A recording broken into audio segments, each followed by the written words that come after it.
Deixa eu te contar uma coisa. Cada escolha que você faz hoje molda o que você será amanhã.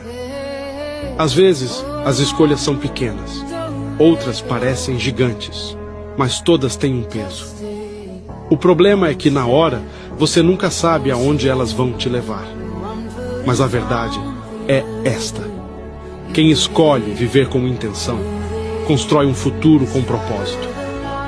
Não é sobre sempre acertar. É sobre ter coragem de decidir e lidar com o que vem depois. Cada passo que você dá hoje, seja no trabalho, no amor ou em você mesmo, conta para algo maior. Então escolha com sabedoria. Porque o que você faz hoje constrói quem você será amanhã.